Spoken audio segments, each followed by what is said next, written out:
So fellow quacks, so I'm gonna keep this intro brief because I want to get on to the Q&A, but this is gonna be an update on the channel and also just a thank you for the channel blowing up recently. I was not expecting that. So yeah, so plans for the channel. If you subscribe because of the alien stage stuff, like you are new, I'm going to be making more of those videos, but I'm going to also like hold off on like certain things until like round 3 comes out, so that way we, there's more lore and character stuff, so that way, more meme fuel. So don't expect too much, but like I will try to make more meme videos related to Alien Stage. For the people who subscribe because of Dragon Quest, I am so sorry, but I'm not going to be posting much Dragon Quest stuff for a while until Dragon Quest 12 news comes out. And if this video somehow jinxes itself and Dragon Quest 12 news does come out within the next few weeks, then yippee, I will probably make a video on that. But other than that, I probably won't, because Dragon Quest has just been really stale with me lately. I feel like the summer, I thought summer 2022 was going to be it, that was going to be the Dragon Quest summer, but nah. And I am not, Dragon Quest Treasures looks cool, but I need to see more of that before I can really be hyped. So yeah, everyone else, for just the rest general audience, I will be making a Patreon once I am able to monetize my videos. It's not gonna be super duper crazy or anything. Like it's just like, not exclusive, but like, early access to things. And also like, oh, if I make a new OC or whatever, then you guys get to see it first. Like basically that, nothing big. And also, just thank you. I was not expecting my channel to blow up like this. I know that 1,200, is that the right number? 1,000 plus subscribers is not a lot to some people, but like to me, that's a lot. I was never expecting this channel to blow up. I honestly just feel like I was really shocked that a lot of people really liked this small little hobby channel where I just post stuff and indulge my interests, but apparently a lot of people like that, so yeah. And I will probably make more videos related to other fandoms that I'm obsessing over currently. Like I am really into Chainsaw Man, Hunter x Hunter, Demon Slayer, maybe some Dragon Ball, I don't know, I'm not, maybe. And also Alien Stage. There's other stuff, oh yeah, Death Note. So yeah, if you guys are into those series, then like, yeah, hooray for you. But if you're a Dragon Quest fan, I am sorry, but like, I need a break from Dragon Quest for a bit, okay? Like, even the meme videos, it's been a little exhausting. I need to take some time off from Dragon Quest, so yeah. Anyway, on to the Q&A part of the video. Now on to the questions.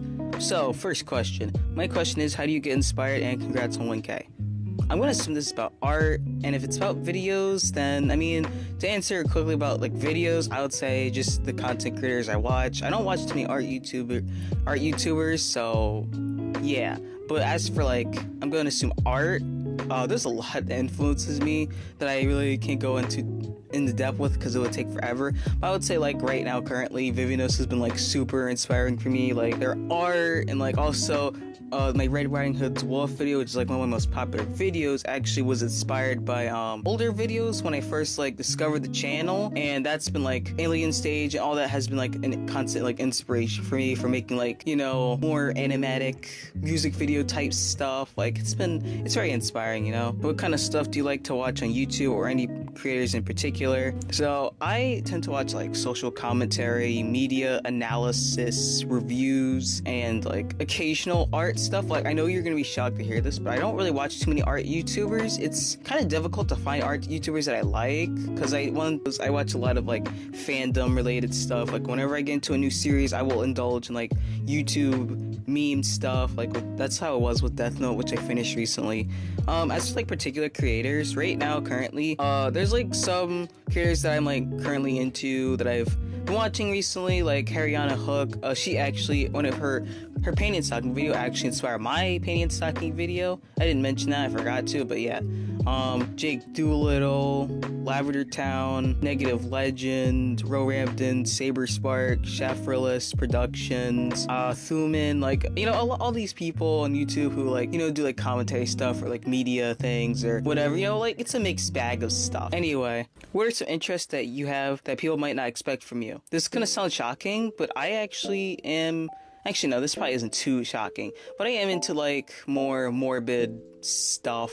Certain events in my life have sort of caused me to find the concept of like mortician stuff, or like, morgues and funeral science, I guess that's what it's called. I found that interesting. True crime is interesting. I don't watch true crime documentaries so much. And also I do find like, you know, medical science and all that to be interesting as well, like mainly psychology and like biology. Also I do find like sociology and like just social, you know, things interesting as well.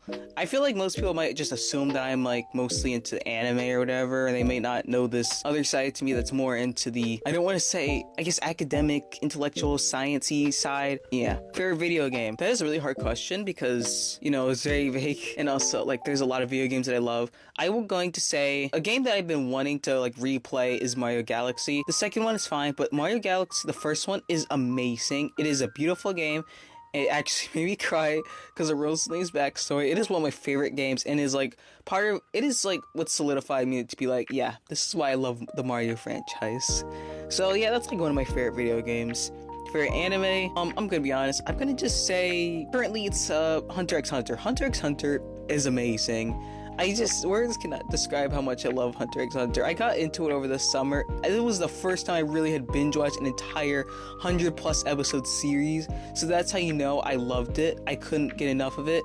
And I am so happy that the manga is continuing.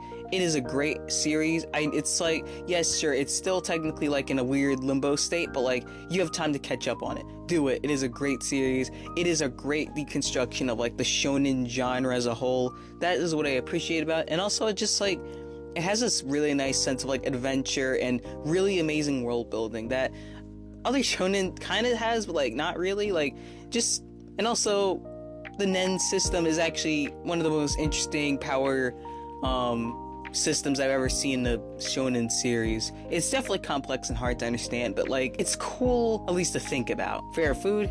Pizza. Have you ever had year-long obsessions with a certain TV, book, any media series? If so, what of? So like when I first got into JoJo, I was obsessed with JoJo for like months. I was making JoJo OCs, I was watching JoJo videos, it was just JoJo all the gosh dangity dang time. I love the series still. I haven't really watched too much of Stone Ocean. I wanted to at least finish that part before I watch at least most of the anime, but what can you do? Other series have kind of overtaken my mind, so that's why I haven't really been watching JoJo, but I still love it. It's still in the back of my mind. Is there any activity you loved as a kid that you can't stand now? What about one that you hated as a kid and love now? When I was a kid, I wasn't the biggest fan of like phys ed. I wasn't the fan of like running and stuff. I mean, it was fun, but also like I didn't like being forced to do it. But as I got older and I'm starting to enjoy, you know, running and all that, I find it really fun to do nowadays.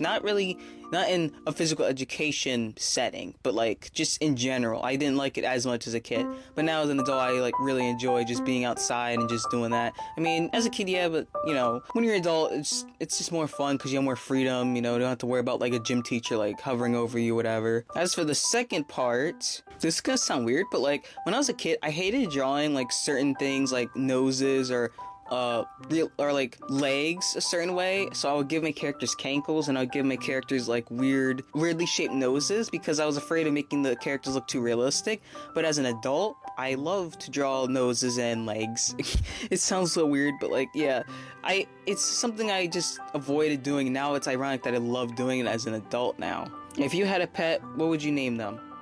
A duck would probably be my first idea for a pet, and I would probably name her Dottie because it's a cute name. And no, I'm not gonna name my pet duck if it was a male, Donald, because that is cliche, very unoriginal. I'm not gonna name, if I had a male duck, it would not be Donald. It'd be like, I don't know, some name that begins with the letter D, but that's not Donald.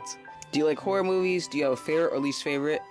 Not really. I know that's ironic because my art is it can be pretty dark, and I do like the overall horror aesthetic, but it's just really difficult to like find horror movies that actually scare me or make me want to like, you know, it's just hard because like all the movies that have scared me growing up were not horror movies. They were like regular kids movies or just regular movies that just had really disturbing and weird moments that just sat with me for years. And it's so weird how like horror movies haven't like taken this, you know, haven't looked at these scenes and were like, huh, we should apply this to our own movies. That way people would actually be scared. because honestly, I find jump scares to be really cheesy. I mean, they can be used effectively, but like, they can't be overused, because then it's like, it gets to be repetitive and also very cliche. It's cheap, so that's why also I don't like much horror. But if I were to pick one horror that I did moderately enjoy, I would say maybe Scream. I would say Scream was pretty interesting. I mean, it wasn't my favorite horror movie ever, but I mean, it was definitely entertaining to watch. Let's say Square Enix came to your door and asked you to help them with a Dragon Quest spinoff. What would be your idea? Okay, so I've been waiting for this question my entire life. Want a sci-fi fantasy Dragon Quest spinoff, because it works perfectly as a spinoff, since obviously I don't think that Square Enix is going to make a more sci-fi fantasy setting for Dragon Quest for the mainline games, but if they do, that's cool. But I feel like as for a spin-off, it would be really interesting. Anyway, I had like two ideas. One was like more fantasy adventure, kind of like Mario Galaxy or whatever, where they're just traveling through space. And then my other idea was more like something inspired by Dragon Quest Your Story, where it's kind of like, wait, no, this is spoilers, never mind. Let's just say Sword Art Online inspired, where it's like the main character is like creates a character, so like you're customizing the character, and then you like enter this sort of Dragon Quest virtual world or something like that, and then like, I don't know, maybe some sort of reality bending stuff happens and you gotta save both worlds, like something like that. I don't know. What kind of music do you listen to when you draw? Is it different from the music you listen to in other contexts? I listen to the same music when I draw and also in other contexts. Like, the music that I listen to when I go running is the same music I listen to when I draw. Usually, I'm gonna just list off like maybe like 3 artists that I listen to on a somewhat regular basis. I would say Kikuo, Nelward, and Nanahira. Yeah, they all have like this certain sound to them that I just absolutely love. I'm excited for the new Mario movie. What other video game franchises should get an animated movie? Well, to be honest, Dragon Quest already got one, and there's not many other series that I played that I'm like, man, this really needs a movie. But I guess technically, if I was a Zelda fan, I would be like really hyped for like it'd be cool if they made like a Legend of Zelda movie. I mean, like I said, I'm not really into Legend of Zelda, but so that's the only series I can think of that would be cool as a video game anime movie, because every other series I've played is just like, I don't know how they'd be able to adapt it into a movie. Like, I don't know how you'd adapt Sims into a movie, because it's like, I don't know, that'd be really weird. What's going to school for art like? Are the classes interesting? What kind of art do they teach? What are the professors like? Would you like to become an art professor? Art school is definitely labor intensive. I feel like you definitely need to be passionate about art and really want to be into art, or really want to like dedicate a lot of time to it if you want to major in art. Like, you can't just slack off. You can't just like, it's okay, I'll just do this and put it aside. No, you got to be on top of things. It's difficult, but it is so worth it, because it's very engaging and fun, and also, you know, you're pushed out of your comfort zone a lot. You're challenged to do things that you wouldn't expect to do, and that's also why like our education can be beneficial, that's one of the benefits of going to college for art, because there's the whole thing about like how I don't need to go to college for art, because technically speaking, you don't really need a degree to be an artist. You can just be an artist. But, you know, the education aspect can help you experiment with things and make you discover things about your art that you may not have known. Because, for example, if I didn't go to college for art, I probably would not have used Photoshop. I would have been using Manga Studio. My videos probably would have been crappier quality, because I would not have Adobe Premiere. I probably wouldn't even be good at video editing. So I would say, in that regard, I'm glad. You know, I learned a lot, and it helped me experiment and sort of do things that I never really wanted to do with my art that I want to do, and also discover artists that are outside of my whole cutesy ooh dark anime aesthetic bubble. More, you know, artists that are in like in the fine arts world. Because even though, yes, the artists I find like Pinterest, Instagram, and other social media are fine, you know, finding more fine artists in like real life are also beneficial as well to look for inspiration. And yes, the classes are interesting. Depending on your major, the professors are pretty nice. I mean, during my entire art education career, it's been pretty, you know, they're very honest, they're helpful, they all seem very engaging, like they're enthusiastic, they like to see how people progress over the semester, and they're very motivating, like they make you want to actually make art and want to do things, you know? It's nice to see, because, you know, let's say I've had some not so great experiences with some people where they're, they make my art feel like, they make you feel like crap for some stuff I draw, but like these professors, they uplift you. They don't make a big deal about like your style or anything like that. Like depending on your class, I don't think they usually care if you draw in like a more anime style. My professors don't. In fact, most people don't even notice that my art is anime really, but yeah. So I would say the professors are very chill for the most part, and they push you, but they don't push you in like in a bad way. They push you in like I know you can do really great, so I'm gonna make sure that you go out of your comfort zone to make great things, sort of professors. And that, I think, is pretty neat. Ducks? Yes. How many OCs do you have, and which one is your favorite? Oh my gosh.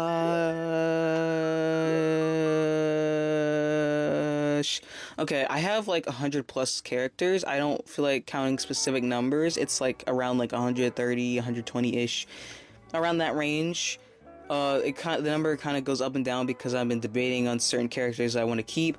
But if I were to pick a favorite, I'm not including Pulcella-Lulu because they're kind of like default like S tier.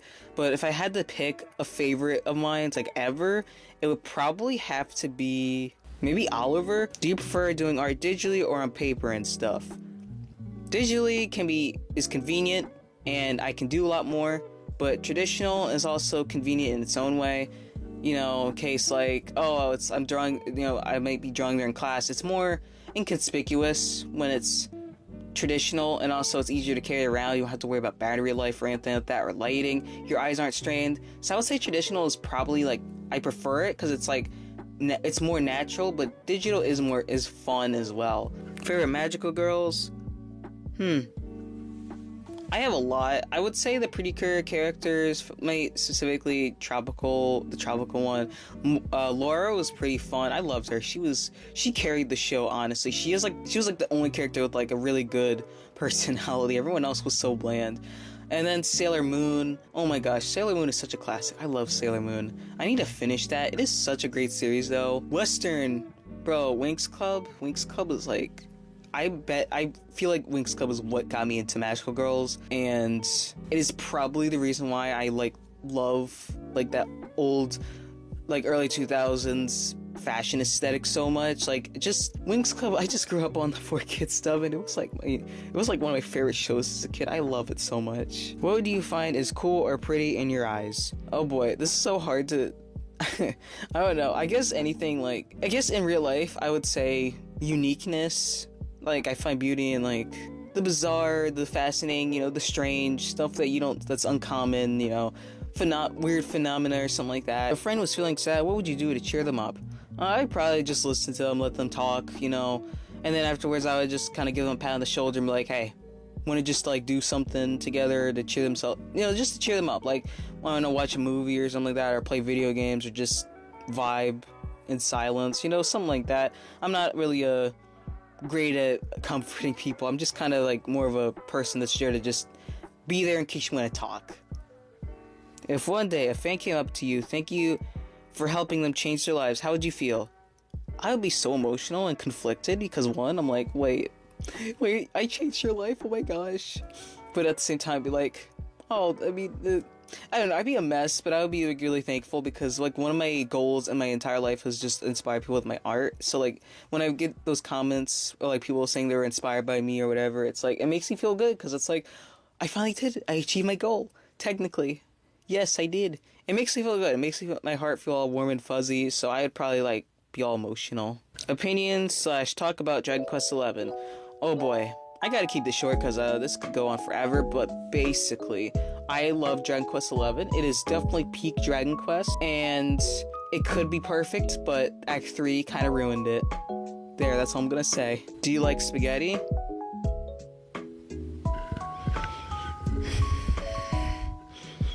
No. What are some of your favorite childhood games / shows? I was like a Nintendo and a PlayStation kid, so I was playing a lot of like Mario. One game was the new Super Mario Bros. Game on the DS. I remember playing that a lot. It was my brother's actually, but they let me borrow it from time to time, so that's been a favorite of mine. Also really love the My Sims series, and just the Sims series in general. Like, it is such a fun franchise. I can't wait for Sims 5. Maybe I'll get that depending on how it looks, but we'll see. Hopefully they don't have like 5,000 expansion packs, because I'm not buying that crap. As for shows, I was a PBS kid as well. I did get access to like Cartoon Network and Nickelodeon, Disney, like through like friends' houses and the internet. Back in the day when like YouTube, you know, old YouTube, where like you watch clips from shows but they're in like 240p and they're in like 5 parts. Yeah, that was how I watched stuff back in the day on the internet. For like the PBS Kids stuff, it was definitely like Arthur, Word Girl, Martha Speaks, and like for Cartoon Network and Nickelodeon stuff, I was never really a Nickelodeon person, but I did like Rugrats, like the movies. And for Cartoon Network, I loved like a lot of stuff from that when I got the chance to see it. And that is it for the Q&A stuff. Well, this is a lot, but hopefully you guys enjoyed. I try my best to answer these questions as best as I can. I think next time I'm gonna just do something different for a special. I don't know what I'm gonna do, but yeah. Thank you guys for watching. See you quacks later. I will call it this.